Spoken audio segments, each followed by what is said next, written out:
If you're so smart, translate this. The millionaire mocked the poor delivery girl, and then froze. Before we begin, tell us in the comments which city you're watching from. And don't forget to rate the story from 0 to 10 at the end. Enjoy the story. It took you long enough, said Adam Whitmore, not lifting his eyes from the papers in front of him. With all due respect, sir, it was a 25-minute ride from the restaurant to this building. Considering the traffic, the rain, and the fact I came by bike, I made it on time, the delivery girl replied, firmly setting the bag on the table. The silence that followed was colder than the air conditioning. A few executives frowned. One of them coughed, trying to break the tension, but no one dared to speak. Adam, the CEO, known as the ice brain of Wall Street, finally looked up from the contract. He stared at her with the cold eyes of someone used to judging the world through numbers and charts. "This isn't a fast food delivery," he said, opening the bag with a sigh of disdain. "We're in the middle of a crucial business meeting." The delivery girl, wearing a wet yellow t-shirt from the drizzle and a backpack still dripping, crossed her arms. "Ordering gourmet food doesn't mean it's going to drop from the sky," she said. One assistant let out a nervous chuckle. Someone kicked him under the table. Adam frowned. "Do you have any idea how important this meeting is?" "Not a clue. But I do have a feeling rich people get grumpy when they're hungry too," she replied, standing her ground. Adam looked at the young woman a little longer than he meant to. She wasn't the type to shrink in front of authority. Her eyes were sharp and unafraid, though the tired circles beneath them and her calloused hands, still holding her helmet, told another story. He picked up a bound document, its pages filled with technical Mandarin characters and notes. "You talk a lot. If you're so smart, help us out. Translate this," he said sarcastically, dropping the bundle on the table with a loud thump.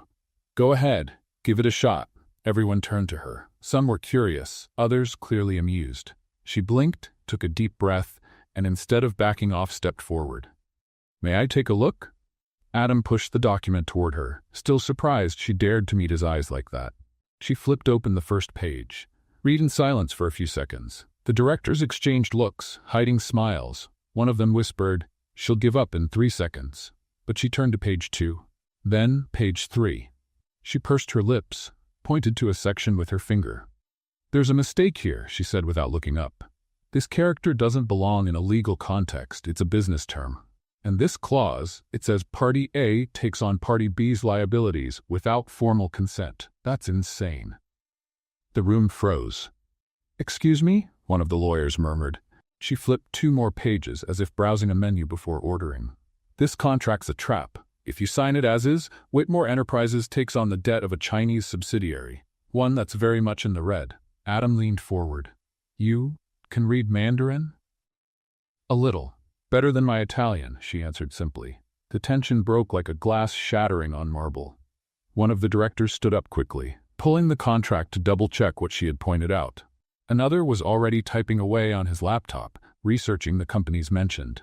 Adam said nothing. He just stared at her. She closed the document and slid it back across the table. "The food's still hot. The sauce is packed separately from the pasta, just like you asked." "What's your name?" Adam asked quietly. April Johnson. But today I'm just the delivery girl, and I delivered what you asked for." She picked up her backpack, turned on her heels, and walked out without waiting for a response. The door closed, and silence settled again. Adam was still staring at the empty spot on the table. One of the directors, still stunned, said, "If she's right, she just saved us." Adam exhaled, one of the rare times he had nothing to say. Then, like waking from a trance, he murmured, "Find out everything about her." The alarm clock went off at 5:20 a.m. It was a soft, old-fashioned ring, the kind that seemed to respect the sleep of someone who didn't really want to wake up, but still always did its job. April Johnson slowly opened her eyes. Before even sitting up, she reached over to turn off the alarm. Not because she felt rested, but because she'd already been awake for a few minutes, as usual. It was always like this. Her body awake before her mind full before her first cup of coffee. Carefully, she got up from the mattress in the corner of the room, making sure not to make any noise, and walked over to her mother's bed. Lying there with an old blanket pulled up to her chin and breathing with some difficulty was Donna Johnson. Her eyes were sunken, her skin pale, and an oxygen tube cut across her face like an invisible line between past and present. "It's okay, Mom," April whispered, checking the oxygen and fixing the pillow. The small apartment in Crown Heights wasn't exactly a comfortable home, but it was the best they could manage. One bedroom, a cramped living room, a kitchen that barely fit two people at the same time. The bathroom had a shower that creaked as if complaining about being used. Even so, for April, it was enough, at least for now. She went to the kitchen, heated some water in the microwave, and stirred instant coffee in a cracked cup. She sat at the table, opened her fabric-covered notebook, and picked up a pen. Silently, she started copying sentences from the Russian grammar book she had borrowed from the public library. "Я учусь дома. I study at home." She repeated it softly, almost like a prayer. Her books, all from used bookstores or donations, were stacked in the corner of the living room. Dictionaries, grammar books, classic literature, philosophy, technical manuals. An entire world built around a mind hungry for knowledge. April had studied for 2 years at Columbia University, a literature program with a focus on linguistics. She had the best grades in the class, well-received presentations, and even a guaranteed spot in an exchange program to Beijing. But then came her mother's diagnosis: advanced pulmonary fibrosis. The scholarship didn't cover medication, rent, or medical care. So April made a decision few people could really understand. She withdrew from school, grabbed her resume, and started working. First as a waitress, then as a grocery store cashier. Now, an app delivery worker. She had 3 different shifts depending on the day. She started early, stopped to take care of her mom at lunch, and went back out until late at night. But she never stopped studying. During breaks between deliveries, she watched Chinese grammar videos, wrote down Italian verbs, and read academic articles about semantics. In her backpack, books sat next to food containers. The Brooklyn Public Library was her favorite place in the city. Not because it was quiet, but because of the silent promise the books made to anyone who opened them. You can still get there. That day, after caring for her mom, April headed out for another night shift. She was tired, as always, but determined. The light rain beat down on the streets, and the wind seemed to mock her cheap raincoat. As she pedaled, she couldn't stop thinking about what had happened hours before. The meeting room scene, the CEO's look, the contract in Mandarin, the way everyone stared at her like she had pulled a rabbit out of a hat. She didn't regret it. She wasn't sorry, but she wasn't under any illusions. She knew that moment wouldn't change her life. Not in that world, not among those people in suits. They would see her as an oddity, a distraction, a delivery girl who speaks languages. Nothing more. She had seen it happen before. A girl in her French class once said, "You should be a comedian. How did someone from your neighborhood learn 3 languages?" April had laughed, on the outside, but inside she recorded the comment like someone noting an unsolved crime. She was invisible, and when she was seen, it was with surprise or disdain. She cut off the thought there. She needed to focus. She was almost at another luxury building downtown. She checked the order number, went up to the 22nd floor with the bag carefully held in her arms, and rang the bell. A blonde woman answered, distracted by her phone. "You're late," she said, grabbing the bag without looking at April's face. "Good evening to you too," April replied, turning to leave. But before she reached the elevator, she heard the voice. "Wait, you're that girl? From Whitmore?" April turned slowly. "Depends on what you heard." "I heard you saved $1 million deal speaking Chinese." The woman let out a disbelieving laugh. "Seriously, you're just a delivery worker?" "I am, and I speak Chinese, and French, and Italian, and a little Russian." "Wow, someone here is wasting their time." April just gave a small smile and stepped into the elevator. But when she got downstairs, she found something unexpected.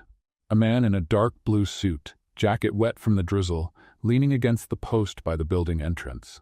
He held a broken umbrella and wore the expression of someone who didn't know why he was there.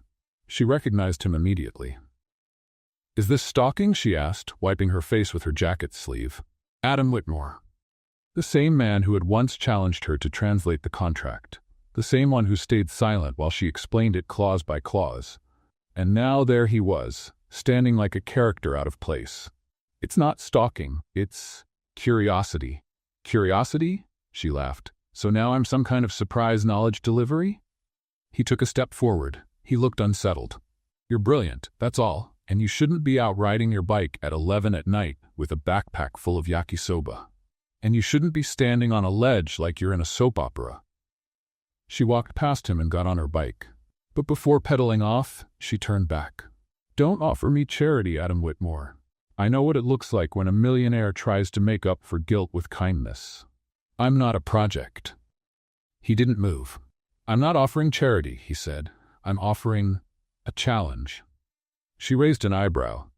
What kind of challenge? You'll find out soon. April shook her head in disbelief and disappeared into the dark streets. Adam stood there on the curb, realizing that for the first time in a long while, he had met someone who really threw him off balance. And he liked it.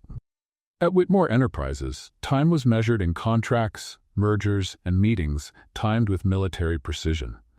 His assistants knew better than to knock twice, knew that every second lost could mean millions, and that showing emotion was practically a workplace violation. Laugh? Adam didn't laugh. At most, he made a low sound in his throat when something struck him as vaguely ironic. Even that was rare. The morning after the encounter with April, he showed up to the office earlier than usual. He wore a flawless black suit as always, and his footsteps echoed across the marble floor like a metronome. Logan, his personal assistant, an efficient, tense young man who seemed powered by caffeine and Excel spreadsheets, was waiting by the private elevator holding a folder. Good morning, Mr. Whitmore. The Hoshin Group has called 4 times since yesterday. They want an answer about the merger contract with the Beijing branch. They're still pushing, even after the intervention? Adam raised an eyebrow. Yes, sir. They suspect some kind of external interference. They're asking for the name of the Chinese consultant who found the error.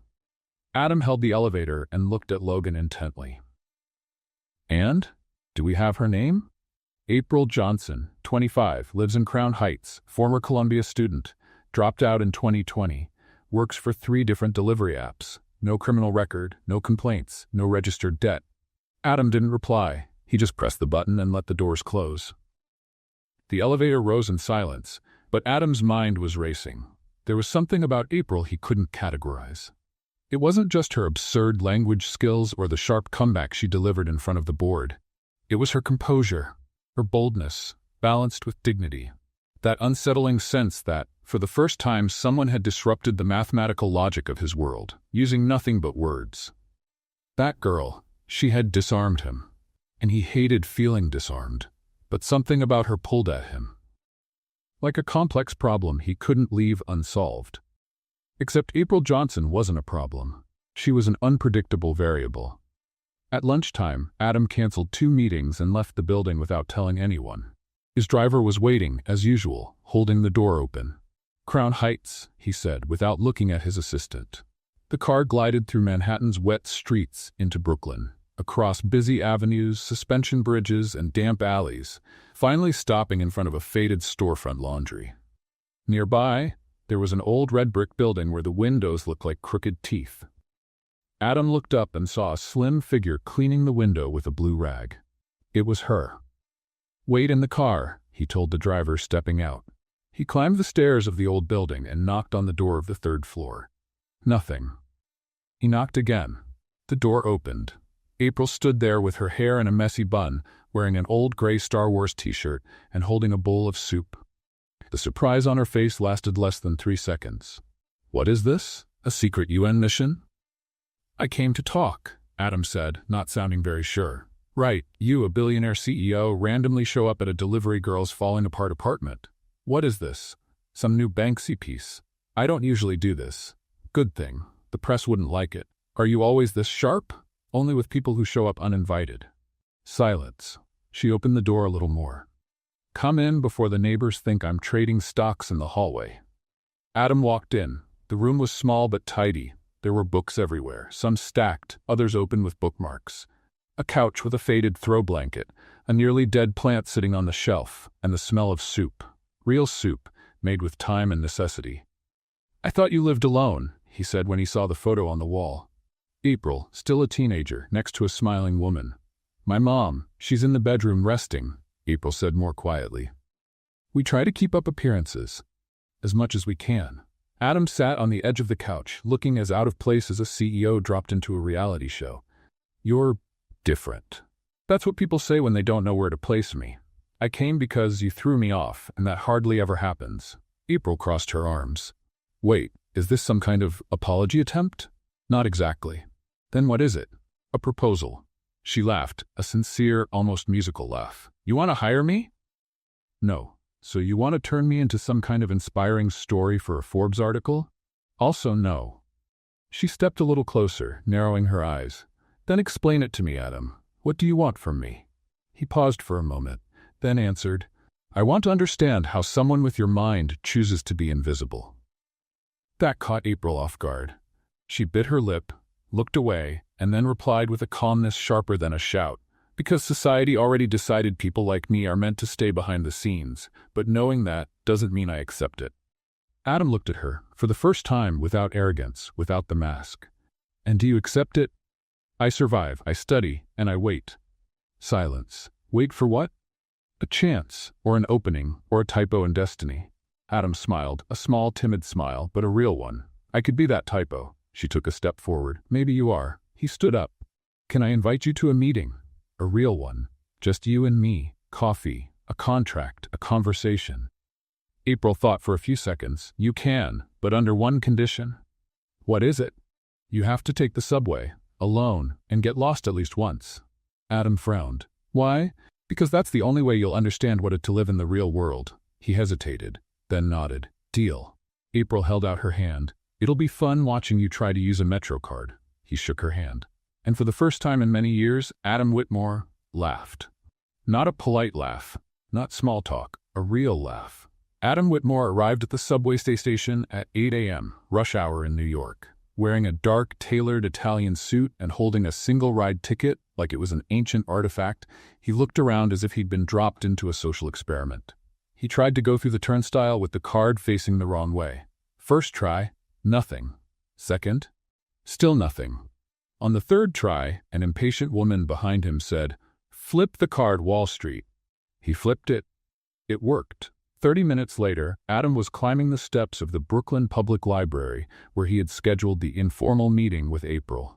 She was waiting for him on the steps, notebook on her lap and a cup of coffee in hand. She wore worn-out jeans, a faded hoodie, and had her hair tied up with a pencil. When she saw him, she smiled with her mouth but teased him with her eyes. You're sweating. Did you get robbed or just take the wrong train? Almost got swallowed by a saxophone player in the car, Adam said, adjusting his tie with wounded pride.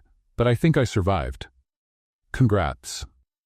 She stood up. First lesson of the day. The real world has heat, noise, and cranky people. Getting through it is a free MBA. They went inside the library and picked a table in the back, between tall bookshelves and a wall outlet that only worked if you wiggled the cord just right. Adam opened a folder. I looked over some information about you. Already sounds creepy, April interrupted, sipping more coffee. I mean, your academic record, your presentations at Columbia, your translation work. You're brilliant, April. She looked at him seriously. Brilliant doesn't pay rent or medicine or food. I know. That's why I'm here to offer something more than coffee and compliments. She studied him closely. I'm listening. Adam took a breath. I want to create a department of applied linguistics at Whitmore Enterprises, a cultural innovation unit. The idea is to prepare materials, contracts, and international projects with multilingual, context-trained professionals. You'd be the lead. April blinked. 3 seconds of silence. Is this real? Completely, with competitive salary, office, team, resources, creative freedom. She looked at the ceiling, then at the table, then back at him. Are you trying to buy my conscience? I'm trying to invest in your talent. April didn't answer right away. She picked up her notebook, scribbled something in the margin, and sighed. I don't know if I want to go back to the top floor, not after seeing how they treat the people below. You wouldn't be going back as a delivery worker. You'd be going as a founder, director, leader. Even so, they'll look at me strangely. And what do you usually do when people look at you like that? I run with the wind and leave them in the dust. Adam smiled. Do you accept? Not yet. I'll think about it. I need to talk with my mother, my books, and my intuition. They get a vote. Fair enough. They stood up together. Before leaving, Adam hesitated. Would you mind if I came with you on a delivery? She raised her eyebrows. You, in a tie, climbing stairs with yakisoba? I want to see what you see from down there. She crossed her arms, thinking. All right, but don't complain if the elevator is broken. Deal. That afternoon, Adam swapped his blazer for a borrowed sweatshirt and a ridiculously crooked cap. April almost took a photo just to have proof. Do you know how to ride a bike? No. Then you get the backpack. The first building was an apartment complex in Williamsburg. 3 floors. No elevator. The customer came down in pajamas, took the food without saying thank you, and went back up without a word. This is the basic level, April said. You deliver, you smile, and you get ignored. Training complete. At the second address, a woman complained the soda didn't have ice.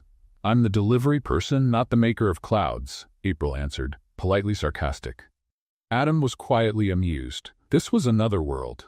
But it was at the third stop that everything changed. An elderly woman opened the door with trembling hands. The apartment smelled of incense and mint. She smiled when she saw April, my little language angel. Mrs. Maribel, it's good to see you. Here's your chicken with rice. You know I only order this because you always bring it with a smile. The others just drop it at my door. Don't say that. There are plenty of good people out there. The woman turned to Adam. And you? Her boyfriend? Adam cleared his throat. No, a coworker. Too well dressed to be a delivery guy. But I like your eyes. Eyes of someone who's cried in secret. Adam had no answer. Thank you, April. You always make my day better. They left the building in silence. April pushed her bike slowly. Adam walked beside her. She calls you her language angel? She does, but I'm not. You make people's days better, April. Even for those who don't notice. I just deliver food. You deliver more than that. You deliver presents. April glanced at him. You're being too sentimental for a CEO. And you're too sentimental for a rebel. She laughed. Then we're even. By the end of the day, Adam was exhausted. His shoulders ached, his feet tingled. But he didn't want to leave. He felt he had discovered a new world. A world where numbers didn't explain everything. And April, this invisible girl who changed things without making noise. She was the bridge between those two worlds. The next morning, April showed up at Whitmore Enterprises, unannounced. She wore a simple blazer, jeans, and sneakers, hair tied back with a pen as always. She walked in, past the front desk with a temporary badge, and went up to the 47th floor. When the elevator doors opened, all the executives looked at her like they were seeing a UFO. She walked straight to Adam's office. He stood up, surprised. April? I thought about what you said. And I accept, but with 3 conditions. Which ones? A fair salary, real autonomy, and an office with a view. Adam smiled. Facing east or toward the sunset. Doesn't matter, as long as they don't put me in the basement again. He held out his hand. Welcome back to the top. She shook it firmly. Only if it's to change the rules of the game. And at that moment, without anyone realizing it, April stopped being invisible. And quietly became the most important piece on that board.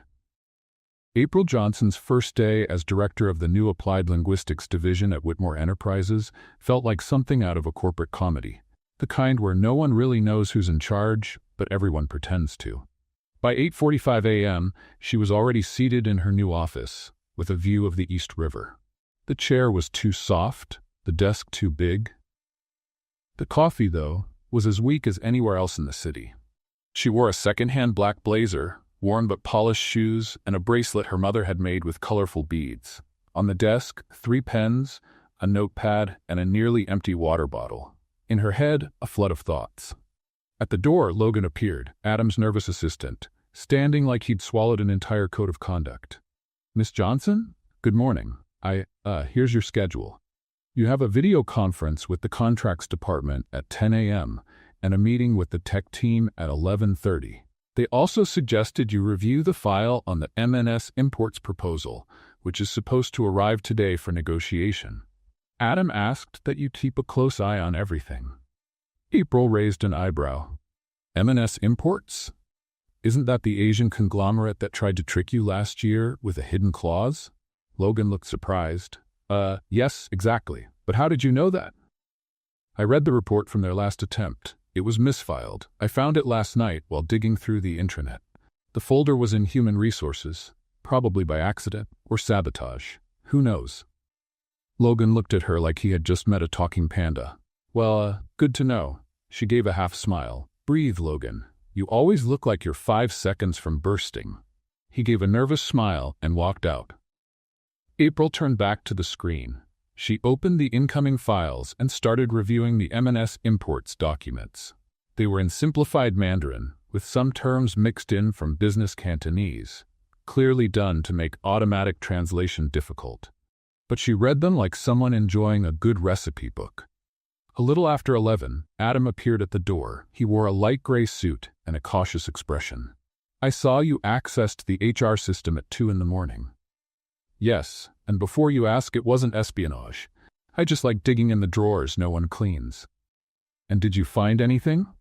I found a hidden clause in M&S's new contract. If we sign it, we lose the right to unilaterally cancel in case of currency fluctuations, which would basically tie us to them for 5 years, even if the dollar crashes. Adam frowned. That clause wasn't in the English version. Of course not. They wrote it so it only shows up in the combined character version. It's a tactic known as liuzi kangduan, hiding clauses through cross-referencing. Very rare and very sneaky. Adam leaned against the doorframe, arms crossed. And you caught this on your own? With some coffee and the leftover frustration of being called just a delivery girl. Silence. Adam studied her for a moment, then nodded. Go to the meeting at 3. Bring this with you. Don't hold back. I thought that was your job. Today it's yours. At 3 sharp, April walked into the Whitmore Towers meeting room with a tablet in hand and a calm expression. The M&S executives were already seated. 3 men in expensive suits, fake smiles, and shiny leather briefcases. The company's official translator was seated beside them. But April didn't let him start. We can do this in Mandarin, if that's all right with you. The 3 looked at each other. One of them muttered, We weren't expecting that. No one expects a storm until it hits, April replied. The presentation began. The M&S team tried to dance around the clause. They spoke fast, used technical jargon. One even swapped a character for another on purpose, changing the paragraph's meaning. April not only noticed, she stopped them. Excuse me, but that the term here isn't yin-he, legal alignment, it's ying-he, forced compliance. That changes the entire agreement. The men went quiet. And this clause, paragraph 4.2.7, was left out of the English version. It refers to losing the right to cancel if the currency reference index goes over 7%. That's serious. Adam, seated at the back of the room, had remained silent since April walked in, and he didn't need to speak. April owned the room. I propose a new version of the contract. Clear, bilingual, ethical, or we can end this now. The 3 M&S executives exchanged looks. One closed his folder. Another simply said, We'll be back with a different proposal. They left the room, visibly frustrated. The rest of Whitmore's board turned to Adam, as if looking for confirmation that this really just happened. He stood up slowly, walked over to April. You shut them down, with 1 sentence and 2 paragraphs. I just read what was there, without fear. And pointed out what no one wanted to see. There's a name for that, April said. It's called functional invisibility. We see what the powerful don't, because we live on the floor where the crumbs fall. Adam didn't answer right away, but as he left the room, he turned and said, You just saved this company from losing tens of millions. And are you giving me a bonus for that? No, I'm giving you a bigger challenge. Typical. She smiled. So did he. In the days that followed, April became a hot topic in the company hallways. Some called her a hidden genius, others Brooklyn's prodigy. Of course, not everyone was a fan, especially those who lost influence in space because of her. But April didn't care about labels. She cared about results, and about her mother. Every night, she came home, warmed up some soup, read aloud from books to Donna, and shared with a good sense of humor the absurdities of the corporate world. Today, someone asked if I was self-taught or just full of myself, she said one evening. And what did you say? Her mother asked, smiling with her eyes. That I was both. Proudly. Donna laughed, then coughed a little. April gently held her hand. One day, Mom, you're going to see me teaching French on a stage. and you'll get a standing ovation." April kissed her mother's forehead and smiled. "Or they'll say I'm too dramatic, but that's okay. I was born for the spotlight." The next morning, when she got to the office, there was a note on her desk. "Mission accomplished. New mission awaits. Meeting room 3B. Bring your sense of humor and your best language. Signed, Adam." She rolled her eyes but went. Meeting room 3B was the smallest space in Whitmore Enterprises.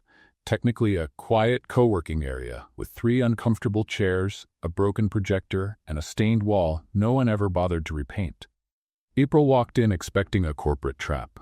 Instead, she found Adam with 2 coffees, an open laptop, and a city map spread out on the table. "Good morning," he said without looking up. "Good morning? It's 7:43 a.m. This should be illegal." "I thought geniuses didn't sleep." "They don't sleep much, but they dream big," she shot back, pulling up a chair. Adam pointed to the map.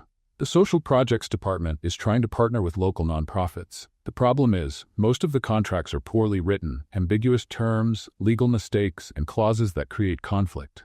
And you want me to fix everything? I want you to go there, see it for yourself, understand the language they use, literally and emotionally." April stared at the map. "You want to take me out of the air conditioning and send me into under-resourced neighborhoods? I want to take you down from the pedestal they've put you on since the last big contract. Geniuses need to remember where they came from." She gave a sideways smile. "I never forgot." "You did, Mr. CEO with a driver and gourmet coffee. That's why I'm going too." She raised an eyebrow. "Seriously? I'll take the subway. I'm an expert now." "Careful. Pickpockets wear suits these days." Their first stop, a nonprofit called Words That Save, located in an old-school building in the Bronx. It served at-risk children and newly arrived refugees. For many of them, English was their 4th or 5th language. April walked in like she was coming home. She greeted an older Haitian woman in French, helped a Pakistani child with homework in Urdu, translated an urgent message for a crying Nigerian girl who didn't understand where she was. Adam watched her silently. She wasn't putting on a show. She wasn't waiting for praise. She was serving. Truly. By late afternoon, they were sitting on the sidewalk, eating 2 stuffed pitas from a street cart. "You're remarkable," Adam said sincerely. "I'm what the system didn't expect, and what I didn't predict." She wiped her fingers with a paper napkin. "As a CEO, you see charts. I see faces. Numbers lie. People don't." Adam was quiet for a moment. "Why didn't you go back to Columbia?" She sighed. "Because my mom got sick. Because scholarships didn't cover medication. Because the electric bill came due before the semester ended." "I could pay for your studies now. I don't need you to pay. I need you to fix the system that makes people like me choose between a degree and dignity."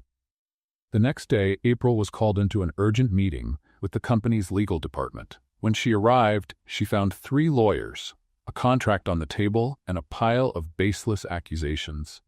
"They're saying you violated policy by representing the company in external environments without formal authorization," said the lead attorney, a man with a neatly trimmed mustache and a cold stare. "I represented dignity, not the company," April replied. "That could lead to legal action." She crossed her arms. "You know what costs more than lawsuits? Ignoring reality." Adam walked in the doorway. "Everything okay here?" "Apparently not," April answered. "They're trying to silence me for doing more than what my job description allows." Adam looked at the lawyers. "You're dismissed, now." They left, clearly unhappy. Adam walked closer to April. "They have no authority to intimidate you, and if they did, they just lost it."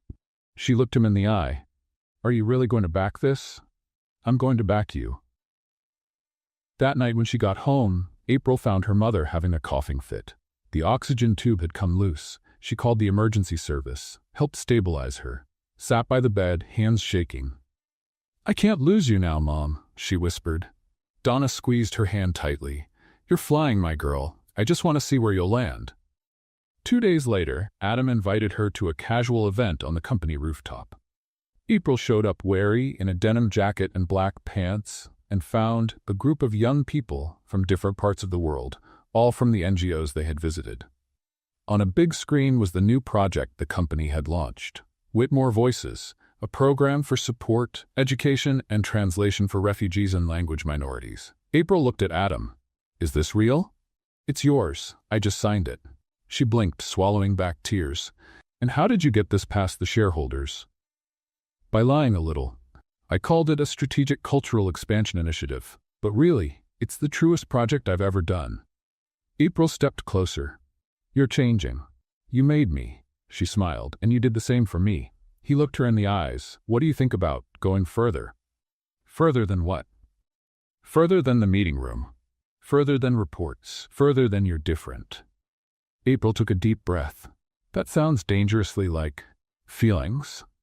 What if it is? She moved closer, her eyes shining. Then we'll need to negotiate the terms. And the clauses. Just one. Absolute honesty. They smiled. And in that moment, with no signed contract, no witnesses, no badges or suits, they made the biggest agreement of their lives. A group of young people came over shyly. Are you the girl from the project? Asked a girl with colorful braided hair, maybe around 12. April crouched down and smiled. I'm one of them, but you all will be the stars from now on. The girl smiled, holding a flyer with Your Voice Matters in 5 languages. Do you speak all of these? I speak a little, but what matters is listening. The girl gave a thumbs up. You're nice, just like my teacher in Ethiopia. April laughed. That's an honor. I hope one day I deserve that comparison. The child ran back to the group. Adam, beside her, watched with an expression he rarely showed, genuine calm. Not the kind that comes after a signed contract, but the kind that only comes when you know you did the right thing. I wonder, he began, holding an iced tea, how something that started with lunch on the sidewalk can turn into a global project.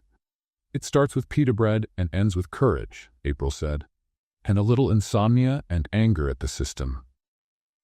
And lots of faith, she looked at the sky. Faith too, but faith with action, he nodded. Can I ask you a hard question? You already started. Do you believe in me? She slowly turned to look at him. No, not yet. Adam seemed hit by those words but didn't back away. Fair. And what do I need to do to change that? Stop doing things for show and start doing them for purpose. And will you know the difference? April gave a small smile. I always know. Later, when they returned to the company building, the two of them got stuck in the elevator because of an electrical failure. They spent 37 minutes with alarms, emergency calls, and awkward silence. This is new, Adam said. Stuck here with you. No network, no reports, no one to save. Do you always try to save someone? I've always tried to save myself, to be honest. April leaned against the wall of the elevator, arms crossed. And is it working? I don't know, but today I don't recognize myself as much as yesterday, and that might be a good sign. Or it might be an existential crisis. Have you ever thought about being a motivational speaker? I once thought about being an astronaut, if that helps. They both laughed. They elevated slightly. Adam stepped a bit closer. You know, this whole project, this mission, this change, it wouldn't have happened without you. I know, and that's exactly why I'm still here. What do you mean? Because if I leave now, I lose the chance to change the top. But if I stay, I risk becoming what I fought so hard against. Adam looked at her seriously. I won't let that happen. She turned her gaze away. You can't promise that. No, but I can fight beside you. The elevator came back to life with a jolt, and the lights came on. The doors opened, but the two of them stayed there, just a moment longer than necessary.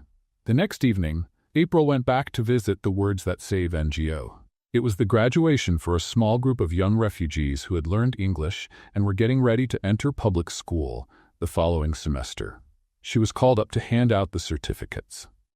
At the end, one of the students, a 16-year-old girl named Zara, read a note written with help from the volunteer translator. When I got here, I didn't even know how to say hello. Now I want to become a lawyer, because the lady who spoke like me made me believe I can. April held the paper and cried, without fear, without shame. Donna, her mother, watched from the front row with an oxygen tank beside her and a look of pure pride. At the end of the event, the two of them hugged. I saw you shine, my daughter, Donna said. It was just a spark. But even the sun starts that way. Later that day, back at home and changing clothes, April got a message from Adam. Tomorrow, rooftop, 8 a.m. facing east, bring courage. She looked at herself in the mirror. For the first time in months, she liked what she saw. Not because of the clothes, not because of the hair, but because of the woman standing there, whole. She smiled and replied, "I'll be there." She laughed to herself. She knew something important was coming, but she had no idea what he was about to say or how it would change everything. The sky over New York was turning orange when April arrived at the rooftop of Whitmore Enterprises. It was cold but pleasant, the kind of morning that felt like it wanted to whisper good news to anyone who'd listen. She wore a beige coat tied at the waist and worn-out boots that had survived more than 60 miles of biking around the city. Her hair, pulled into a loose bun with a blue pen, moved gently in the breeze. Adam was already there. He wore a light blue shirt, no tie, unusual for him. He was alone, leaning on the glass railing, watching the traffic below like he was trying to decode a hidden language. On a small round table, 2 cups, jasmine tea, and a brown folder with the company's seal. April approached slowly, cautious like a stray cat near fresh food. "Good morning. I hope this surprise invite doesn't involve corporate bungee jumping." "Not this time," Adam smiled, "though I did consider hiring a jazz band just for effect." She sat down. "All right, you win for dramatic build-up. Now let's hear it." Adam slid the folder toward her. "Read it." April opened it. Inside was a 2-page contract, straightforward, no fine print, no legal traps. She read it silently, eyes scanning every line with the focus of a magnifying glass. Then she looked up. "You're kidding me, right? I've never been more serious." "This is an offer to become the company's vice president of social innovation?" "Exactly. This is insane." "I agree. I'm young. I don't have a degree. I'm not part of the corporate circle." "That's exactly why I want you." She ran a hand through her hair. "Vice President Adam? Isn't it too soon? You think in ways no one here does. You read where others skim. You translate what others overlook. And most important, you feel. And you teach others to feel too. That's not a title. That's a minefield. And you're the only one who can walk through it without blowing it up." April let out a dry laugh. "What if it all goes wrong? Then it's on me." She looked out at the view. "You know this won't go over well, right? Of course, the shareholders will call me crazy, the executives will roll their eyes, and the press will say I fell for a delivery girl and gave her a title." She looked him in the eyes, serious. "And did you fall for me?" Adam held her gaze, thought before answering. "I'm learning to admire. Deeply. As for falling, maybe I'm on my way, but if I am, I want to do it right." April looked away. "This changes everything. Or starts everything." She closed the folder. "I need time." "You have until the end of the week. That's generous. I pretend to be fair when I want to look human. And you want to look human with me? I want to be human with you." April smiled. "You're starting to learn the right words. But you still miss the tone." He laughed, and for the first time in a long while, he looked at ease. That afternoon, April went home with her head spinning.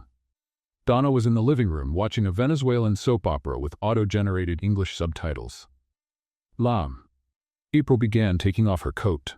"I can tell. You've got that look, like someone just made you a scandalous offer." "It's not scandalous, but it's risky." "What is it?" April sat down and told her everything. The offer, the VP title, the board's likely reaction, the risk. Donna listened silently. When April finished, she simply said, "Take it." "Just like that?" "Sweetheart, you've spent your whole life waiting for a crack in the door. Now it's open. Walk through it with both feet before they shut it again. And if they tear me down? Then you rebuild, but at least you won't blame yourself for hiding." April took a deep breath, and in that moment, she decided. 2 days later, she showed up at Adam's office with an envelope in her hands. He saw her come in and stood up. "Already? You gave me until the end of the week. But I'm impatient." She held out the envelope. "This is my answer." He opened it. Inside was a single sheet of paper with one handwritten sentence. "I accept, but just so we're clear, I'm still a deliverer of essence." Adam smiled. "Is that supposed to be poetic?" "It's a warning. I haven't changed. I've just expanded." He held out his hand. She shook it. The news about the new vice president sent shockwaves through Whitmore Enterprises. Business websites called it the boldest HR move of the decade. Society columns speculated about a secret romance. Financial analysts questioned Adam's sanity, but none of them knew what was really happening inside. April stepped into the role with ease. Meetings flowed more naturally, social projects became central, young talent found their voice, and the company's culture started to shift, slowly but clearly. Some called her an outlier, others a miracle. Adam knew she was both, and more. One evening, after a charity event, the two of them found themselves alone on the balcony. They were dressed in formal wear, but there was something unguarded about both of them. "Cold?" he asked. "No. I've got too much going on inside to feel the weather outside." "Thinking about running?" "Thinking maybe I jumped into a sea I don't even know how to swim in." Adam looked at her.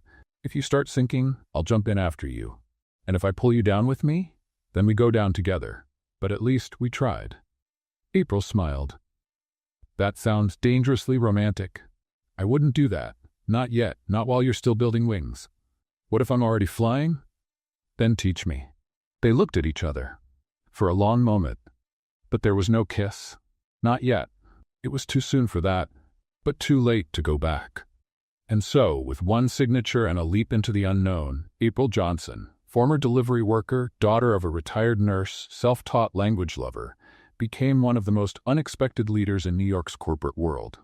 But the biggest revolution was still to come, and it would come from where no one expected. April Johnson's appointment as Vice President of Social Innovation at Whitmore Enterprises seemed, at first, like a bold and inspiring move. But within a week, it became fuel for a behind-the-scenes fire. Meetings were interrupted by sideways glances. Executives whispered in the hallways like they were trading secrets. Reports started showing up late. Strategic meeting invites just happened to miss the new VP. April noticed everything. She'd already lived through the poisonous silence of social exclusion, in classrooms, diners, and hospital lines with her mother. That look that says you don't belong was all too familiar. Except now, it wore a Hermes tie. "Feel the tension?" whispered Logan as she crossed the executive floor. "Yeah, feels like someone let a political onion rot into the carpet." "They're nervous, April. No one thought you'd last beyond 2 lattes and a LinkedIn post. Now that you're actually changing things, the games have started. I've played this game before. Back where I grew up, we called it silent humiliation." Logan hesitated, then leaned in closer. "If you need an informant, I'm in. I like a little danger, and they don't pay me nearly enough to pretend I'm neutral." April laughed. "Is this our first corporate resistance alliance? If it is, I want a code name. Something like Operation Yakisoba." She tried to stay serious, but ended up laughing for real. The next morning, a meeting with Whitmore's external investors had been scheduled. Adam couldn't attend. He was away at an international forum. That left April to lead the presentation. She arrived early, well-prepared, with graphs, data, and a carefully written pitch. The room was filled with men in suits and 2 women, one clearly bored, the other looking at April like she was a confused intern. During the presentation, she was interrupted 3 times. The first, they questioned her formal experience in management. The second, they implied that social results might just be an inefficient trend. The third, they chuckled when she mentioned a project developed in partnership with a nonprofit in an underserved neighborhood. April took a deep breath. She didn't lose her composure. "I understand that my presence here makes some people uncomfortable," she said firmly. "I didn't come from Harvard.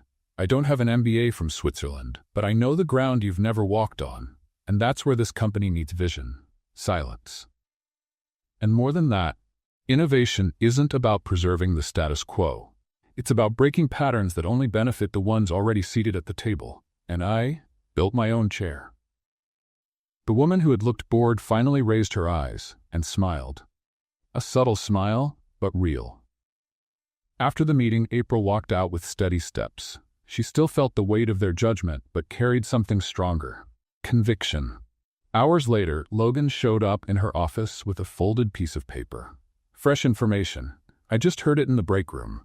One of the directors, Mr. Martel, is trying to organize a motion to limit your authority over social initiatives. They're coordinating by email but using code names to make it harder to track." "Code names?" "Exactly. You're the variation. Adam is the misstep." "How creative. Want me to hack it?" "No. Let them waste energy scheming. Meanwhile, we deliver results." But April knew this was just the beginning. The next day, something unexpected happened. As she was leaving the company, she was approached by a short woman with neatly cropped white hair and a dark green dress. "April Johnson?" "Yes." I'm Sylvia Norrington, director of the Urban Life Foundation. I read about you in the city paper. We need to talk."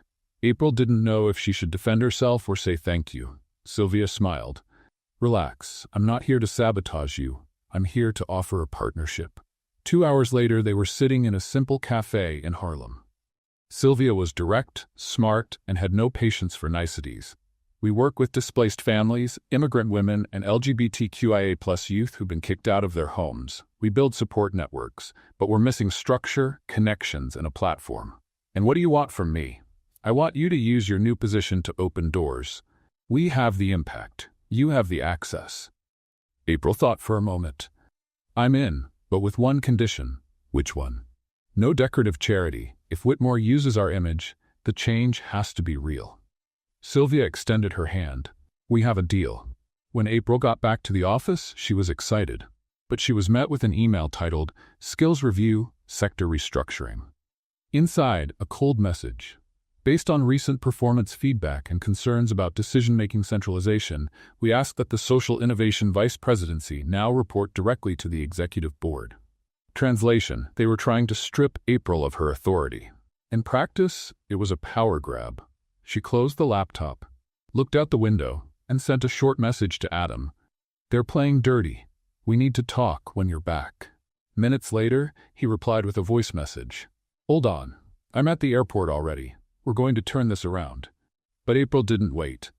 The next morning, she called an emergency meeting with the project leaders, partner directors, and 3 representatives from NGOs that had received company funding in recent months. The room was packed. "I know I'm not the traditional leadership profile here, but I'm not here to please investors. I'm here to make change. If they try to cut this bridge, the city loses." She showed data, videos, testimonials, social impact metrics. In the end, they gave her a standing ovation. That was when Martel walked in. Silence. He looked uneasy. "May I speak?" he asked, trying to sound calm. "Go ahead," April replied. "This is all nice, but the real world requires balance. Our company has to think about profit." "Profit without conscience is just theft in a suit," she shot back. Some people laughed. Martel swallowed hard and left. Hours later, Adam came into April's office. "I saw the video of the meeting. It was already circulating before I landed. You shut Martel down with one sentence and an infographic. And yet, he's still here." "Not for long. I just came from the board, and I brought you a present." He handed her an envelope. She opened it. It was an official letter from the board, reversing the limitation on her role and confirming her full authority as vice president. April smiled. "We won the first battle, and now, we build without asking permission." That night, Adam walked her to the subway. No armored cars, just 2 tired, happy people in a city that crushed them in different ways, and now had brought them to the same platform. "Did you notice?" he said. "What?" "We're becoming an example. There are people out there starting to believe because you're at the top. That's dangerous. That's necessary." She looked at him sideways. "Are you still in transit? About what I feel? About all of this?" Adam took a deep breath. "I think I'm already at my destination. I just don't know if you'll be waiting for me at the exit." She smiled. Anyone who's walked in the dark knows the value of the light. A light rain was falling over Brooklyn when April got off the subway that Saturday morning. It was supposed to be her day off, at least in theory. But someone like her couldn't just stay home when there were people who needed help. With her earbuds in and a folder of documents in her backpack, she walked toward a small building with peeling paint and foggy glass windows. That's where Mrs. Graciela lived. A 68-year-old immigrant from Ecuador who sold empanadas in the park and, for the past 2 weeks, had been facing eviction over a lease she barely understood because it was written in legal English full of hidden clauses.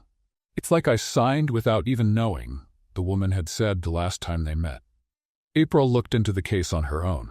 She discovered that the building's new owner was a real estate investment fund that bought old properties and pushed out vulnerable tenants by exploiting loopholes in their leases. Graciela had until today, 2 p.m., to appear before a judge in small claims court. It was 1:27 p.m. April walked into the courthouse with a racing heart and wet shoes. The courtroom was full. Graciela, hunched in a corner, held a plastic folder with crumpled papers and a crucifix in her hands. "I'm here," April whispered, sitting down beside her. "They have a lawyer. I don't. I'm going to lose. Not with us here." "Us?" April looked around. She was the only one who'd come. But that didn't matter. "I brought a dictionary, a few laws, and a little courage. That'll have to be enough." At 1:58 p.m., the case was called. The attorney for the real estate group was young, well-dressed, and carried a thick folder of documents. "Your Honor, this is a straightforward contractual matter. The tenant, by signing the agreement, waived the automatic renewal clause. We're simply enforcing what was agreed upon." April stood up. "Your Honor, with your permission, I'd like to speak on behalf of Mrs. Graciela." The judge, a gray-haired man with an experienced look, raised an eyebrow. "Are you an attorney?" "No, I'm vice president at Whitmore Enterprises and a specialist in multilingual contracts. I've personally reviewed this document, and there are serious issues." The opposing attorney chuckled softly. "This isn't a press conference." "Nor is it a circus," April replied, "but the lease in question contains vague language and was provided only in English, although the tenant primarily speaks Spanish. The key clause is printed in small font with technical terms that were never explained. That goes against the basic principle of good faith in contracts." The judge raised an eyebrow. "Do you have evidence?" April pulled a file from her backpack, stapled pages marked with yellow highlighter, along with a copy of the lease full of notes. "Here it is. I compared it with the city's standard lease template and prior rulings in similar cases. This document is written in a way that confuses, not clarifies." The room went quiet. Even the opposing lawyer seemed thrown off. "In addition," April continued, "we have testimony from neighbors and a transcript of the conversation where the agent said, 'Just sign, it doesn't change anything.' Graciela had no assistance, no translation. That's not signing, that's a trap." The judge reviewed the documents. He spent 5 minutes flipping through them carefully. Then he let out a long breath. "I agree there are inconsistencies in the contract and signs of bad faith in how it was handled. The eviction is suspended. The tenant will remain in the apartment until a new hearing is held, this time with legal support." Graciela covered her mouth, overwhelmed. The attorney closed her folder, clearly upset. April hugged the older woman. "You're not going anywhere today," Graciela cried. "Gracias, gracias, mi angel." April smiled. "I just translated what was already screaming in silence." When they left the courthouse, April didn't expect to see camera flashes, but they were there. Some reporter had been tipped off, maybe even by someone from the real estate group trying to expose the activist VP from Whitmore. But the effect was the opposite. The image of April holding the documents and hugging the elderly woman went viral within hours. "Whitmore VP challenges eviction and wins in court with facts and empathy," read the day's most shared headline. Comments spread across social media. "This woman is what every CEO should be. She didn't climb to the top, she brought the top to the people. If courage were a job title, she'd already be president." Adam, who was in a meeting at the time, got a phone alert. When he opened it, he saw the photo. He sat quietly for a few seconds, then smiled. Later that same day, April was called in for a private meeting at the company's headquarters. When she arrived, she found Adam in the conference room with 3 board members and the communications team. "You okay?" he asked, still holding his phone. "I'm good. Tired, but good." "This blew up," said one of the communications directors. "We've got international media asking to interview you." "I just helped a woman who couldn't understand her lease. And by doing that, you made headlines," Adam added. April sighed. "You know what's the craziest part? It's not seeing myself in the newspapers. It's that, for the first time, I wasn't afraid to speak up, or to be heard." A respectful silence fell over the room. Adam stood up and looked her in the eyes. "You did what no one else here had the courage to do, and you did it without needing permission." "Reality doesn't wait for a badge to hurt," she replied. "Effective today," Adam declared, "every Whitmore division handling real estate or social contracts will undergo a language review, and you will be the overall supervisor." "That's a lot," April said, her eyes wide. "It's only the beginning." On her way home, April received an unexpected call. "Hello? Is this April Johnson? This is Judge Martha Ellis from the Civic Court. I just wanted to say, congratulations. Not for winning, but for how you handled the case. You reminded all of us why justice exists." April held the phone for a moment, her eyes misting. "Thank you, Your Honor." "Keep it up. Make noise wisely." At home, Donna was watching TV when April walked in. "I've seen it," her mother said without looking away. "They're calling you the lawyer without a degree." "I prefer justice interpreter," Donna laughed, and with a lot more style. Later that night, Adam sent a message. "Do you still think you don't belong here?" April replied, "I'm not sure I belong, but I know I'm needed." He answered with one word, "Exactly." She smiled, and in that smile there was a new certainty. She didn't need a title to have power. She was already powerful because she knew exactly how to use it. The following week was a whirlwind. After the hearing with Mrs. Graciela and the public reaction, April Johnson became the face of a change no one expected. Least of all her. She was everywhere. Interviews, thank you emails, invitations to events she would once have been shut out of because of her address. Columbia University even reached out again, offering an institutional reconnection with retroactive honors. But inside her, something was growing heavy. The exposure, the expectations, the loneliness of decision-making, the fear of losing herself in it all. It felt like, instead of growing into the role, she was shrinking under the weight of representing thousands of invisible voices, without ever making a mistake, without ever failing, without being allowed to just be human. On Tuesday morning, she looked at herself in the company restroom mirror and saw a tired face. Sunken eyes, hair hastily pulled back, an expression that no longer matched the girl who used to bike the streets with a backpack and courage in her heart. She returned to her office, sat in her swivel chair, and stared out at the city. New York hustled on, indifferent. Donna was worse. Hospital visits were becoming more frequent. April barely had time to breathe, let alone care for the woman who had given her everything. She picked up a piece of paper and began writing by hand. "Dear members of the board, thank you deeply for the opportunity you've given me. But at this moment, I need to remember who I am and go home." She signed it, folded it, and put it in her pocket. That was it. Time to leave. That night, she walked home slowly. When she entered, she found Donna asleep on the couch, the oxygen tank beside her and a blanket over her shoulders. She sat down carefully, not wanting to wake her, and just stayed there, watching, listening, feeling. Her phone buzzed. A message from Adam. "Can I see you?" She hesitated, then replied, "Tomorrow. Afternoon, the park bench across from the building. No suits." The next day was overcast. April arrived first. She sat on the bench, arms crossed, staring at the buildings ahead as if they were unreachable peaks. Adam showed up exactly on time, in dark jeans, a simple shirt, and sneakers that clearly weren't his usual style. "I like the disguise," she said without taking her eyes off the street. "I'm trying to look human, remember?" Silence. She took the envelope from her pocket and handed it to him. "What's this?" "My letter of resignation." Adam read it slowly.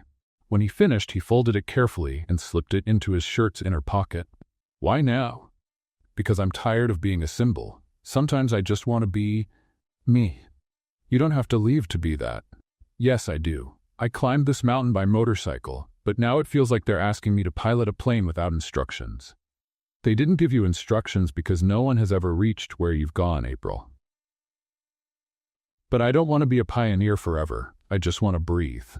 Adam took a deep breath. "What if I ask you to stay?" "I'd be like everyone else, trying to convince me I'm more useful alive than free." "No," he said.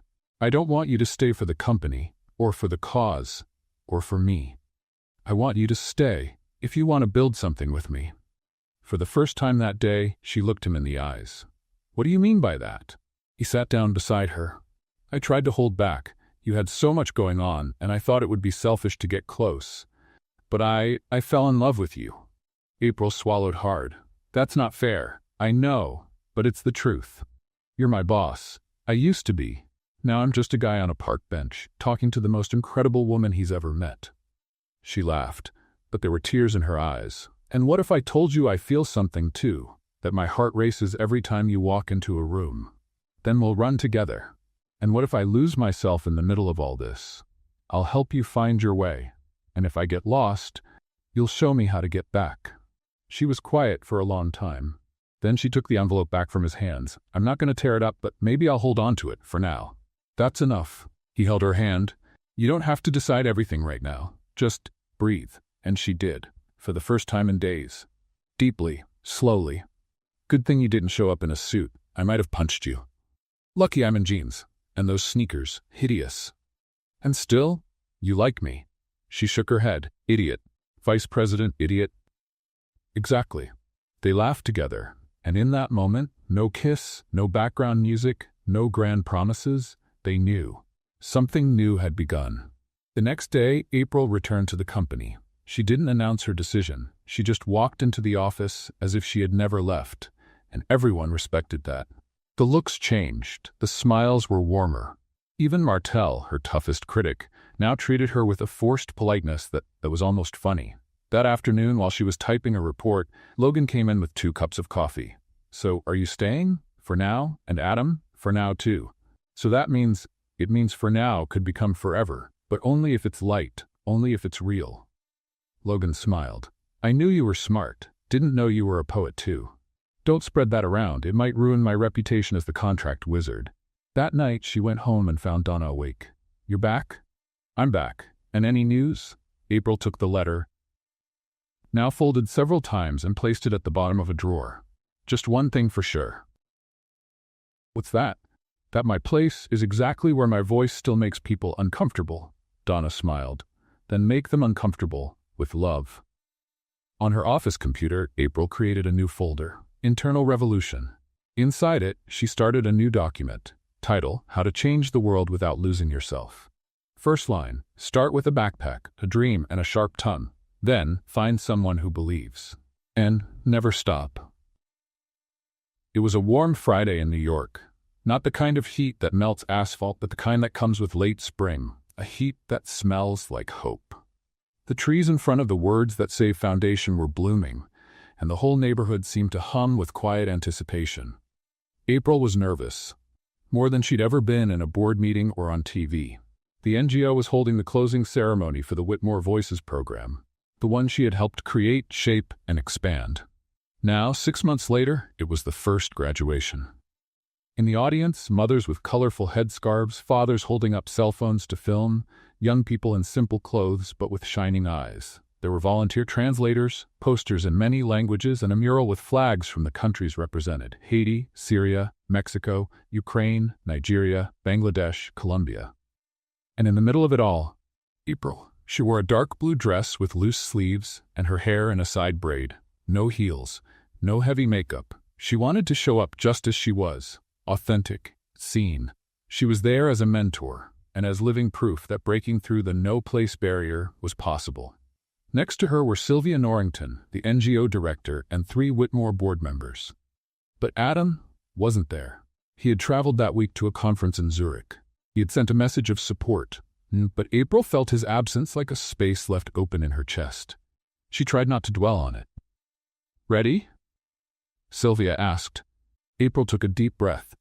I always was. People just needed to believe it. She stepped onto the stage, holding the microphone with both hands. The makeshift auditorium went silent. 6 months ago, this project was considered a risk. People said it was too much philanthropy, that young people from the margins don't want to learn languages, or that refugees don't have time to study. She looked at the graduates. Today, you proved them wrong. You didn't just learn, you're teaching. One student, 17 years old, shouted, "You made us believe." She smiled. "And you gave me a reason to stay." Just then, the back door opened. Quietly, without drawing attention, Adam walked in. He wore a dark blazer and a white shirt. No tie, intense gaze, relaxed posture. He held an envelope in his hand. He stopped near the wall at the back of the room and simply watched. April continued. My story may not be a typical one. I was a delivery worker. I was invisible. I was underestimated. But today, standing here with all of you proves that even the top can learn to speak with a different accent. Applause broke out. People were crying. A woman stood up and said, April, you're the voice we never had. She closed her eyes for a second, took a breath, and said, and now I want to introduce one of the people who made all this possible. A man who, despite seeming arrogant and terrible at showing emotions, had the courage to take a risk and to change. Ladies and gentlemen, Please welcome Adam Whitmore." The entire room turned to the back. Adam slowly walked down the center aisle. He nodded at a few people. He stepped up onto the stage without looking directly at April, not until the very last second. When their eyes met, time seemed to stop. He held the envelope tightly. "Good afternoon," he began, his voice calm and steady. "I didn't come here today as a CEO. I came as someone who learned from this woman beside me, and from all of you. In the corporate world, we're trained to look at numbers, predict trends, hit targets, but none of that prepared me to meet a soul like April Johnson's."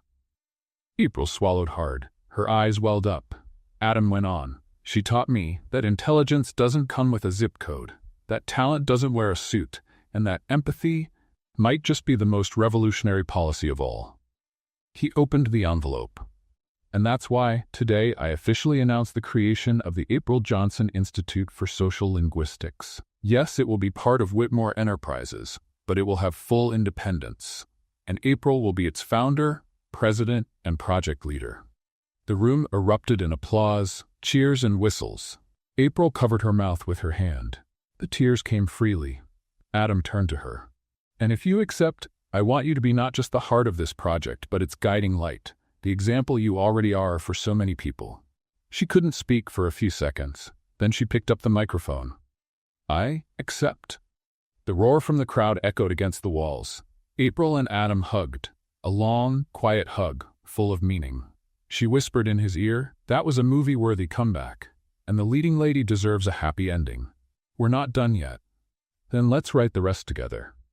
After the event, out in the courtyard of the nonprofit, with kids running around, pictures being taken, and families celebrating, Adam and April sat off to the side. "You know what's the craziest part?" she said. "I used to think my biggest fear was failing, but I think it was being seen. And now? Now, I see myself too." He held her hand. "There's something I haven't done yet." "What's that?" "This." And then he kissed her. A gentle, quiet, honest kiss. No audience. No cameras. No script.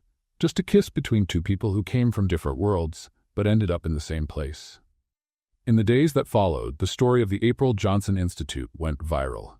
TV shows, speaking invitations, international interest, record-breaking donations. But April stayed the same. She still took the subway. She still visited Mrs. Graciela. She still brought her mom soup on Wednesdays. Only now she had a foundation and a partner. Adam, in turn, stepped down as CEO a few months later, as he had already planned. He was ready for a new chapter, one with more humanity and more connection. At his final company meeting, he gave a simple speech. "They say love makes leaders weak. But if that's true, then I hope we're all weak, because only with love can we build something that truly matters." One night, at home, Donna looked at a photo of her daughter on the nonprofit's wall and smiled. "You became everything I never dreamed of saying, but always knew you were." April kissed her on the forehead. "I'm still your daughter. I just have more paperwork to sign now." Donna laughed. "And you kissed a CEO." "Oh, Mom, I saw it on TV." They both burst out laughing. On the wall of the new institute, a phrase engraved in golden metal: "Languages build bridges, but love is what crosses them." Signed, April Johnson. The day began gray in New York. Not the kind of sky you'd hope for on a wedding day. But April Johnson was happy. Happy in a way that had nothing to do with the color of the sky, or the brightness of the sun, or the weather forecast. It was a peaceful kind of happiness, grounded like roots. The kind that comes from finally knowing everything makes sense. She was in a room at the Words That Save Foundation, where the wedding would take place. She had decided she wanted something simple. No fancy hotels, no golden chandeliers, no red carpets. She wanted to get married where love had first turned into purpose. She wore a white dress with short sleeves, a V-neck, and hand-embroidered lace made by immigrant mothers who had been part of the project. On her feet, white sneakers. In her hair, wildflowers. There was no heavy makeup, no expensive jewelry, but her eyes had never shone brighter. Donna, her mother, sat in a nearby armchair. She wore light blue with a modest scarf and a wide smile on her face. "You ready, sweetheart?" April looked at her through the mirror. "Since the day he threw that Mandarin contract in my lap." Romantic. For us, it was. Across town, Adam was adjusting his collar in front of the mirror. He wore a dark blue suit, burgundy tie, polished shoes, and a flower in his lapel picked by April. He was nervous. Logan, now promoted to director of the April Johnson Institute, walked in with 2 cups of coffee. "You've got 3 minutes to run if that's what you're thinking. I'm not." "So you're ready?" For the first time, yes. Logan stepped closer. "Never thought I'd see you like this. Human, relaxed, smiling for no reason. April does that. She doesn't just change contracts. She changes people." "And you became people?" Adam laughed. "I think so. I'm even breathing better." The ceremony started at 11 a.m. In the Foundation's garden, there were wooden chairs with simple cushions, colorful napkins, flower arrangements chosen by the kids, and live music, violin and accordion. Among the guests were young graduates, moms from social projects, activists, Whitmore staff, nonprofit workers, and people who had crossed paths with April and Adam along the way. When April walked down the makeshift aisle, everyone stood. But it was Adam who nearly lost his breath. April walked confidently, alone, because no one needed to give her away. She was already whole. When she reached the altar, the 2 of them locked eyes for a long moment, like someone finishing a book and realizing they want to read it all over again. The officiant, a kind man with a Colombian accent, began. "Today we're not just celebrating a wedding. We're celebrating a choice of 2 people who came from different worlds but chose to walk forward in the same one." April held Adam's hands. "I thought about writing elaborate vows," she said. "But the love I feel for you doesn't fit into big words.